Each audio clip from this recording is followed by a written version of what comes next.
Halo, Assalamualaikum warahmatullahi wabarakatuh. Saya Luki Rahmawati dengan NIM 205211312, Program Studi Manajemen Bisnis Syariah, Fakultas Ekonomi dan Bisnis Islam.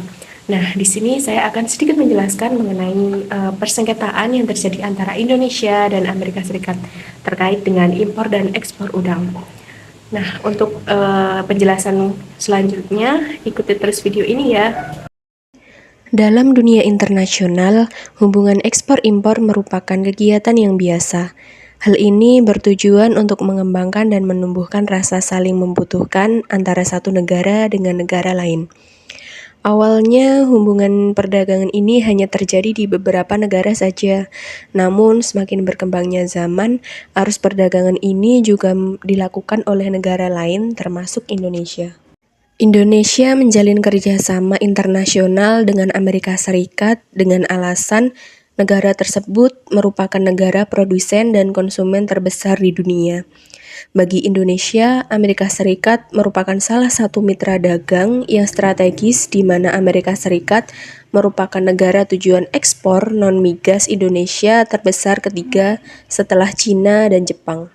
Salah satu produk non-migas yang diunggulkan Indonesia adalah udang. Jenis udang yang sering diekspor ke Amerika Serikat adalah faname yang dipasarkan dalam keadaan beku. Kegiatan ekspor udang ke Amerika Serikat ini sempat mengalami masalah karena Indonesia mendapat tuduhan jika telah memberikan subsidi untuk udang beku, sehingga membuat produk ekspor tersebut lebih murah dari produk domestik. Pihak Amerika Serikat pun merasa adanya ketidakadilan karena bisa mengancam industri udang domestik. Awal mula kronologi sengketa ini dimulai dikarenakan banyaknya udang yang diimpor dari luar negeri ke domestik. Para nelayan yang tergabung dalam koksi mengalami kesulitan untuk bersaing menjual udang karena perbedaan harga. Koksi mengajukan petisi kepada pemerintah Amerika Serikat untuk mengenakan countervailing duties atas impor udang beku yang dianggap mengandung subsidi dari 7 negara, yaitu Cina, Ekuador, India, Indonesia, Malaysia, Thailand, dan Vietnam.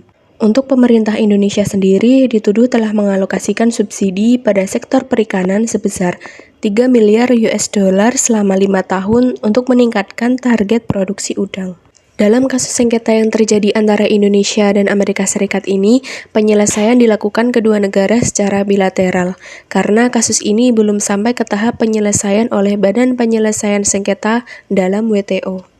Dalam WTO atau World Trade Organization, penyelesaian sengketa menjadi tanggung jawab Badan Penyelesaian Sengketa atau Dispute Settlement Body. Persengketaan masalah subsidi udang ini masih bisa diselesaikan secara bilateral karena dalam aturan subsidi oleh WTO, setiap negara termasuk Indonesia berhak melakukan tuduhan baik itu subsidi maupun dumping dan safeguard pada negara ataupun perusahaan pengekspor. Dari semua tuduhan yang dituju ke pemerintah Indonesia, akhirnya telah berhasil dibuktikan bahwa produk udangnya bebas dari tuduhan subsidi tersebut.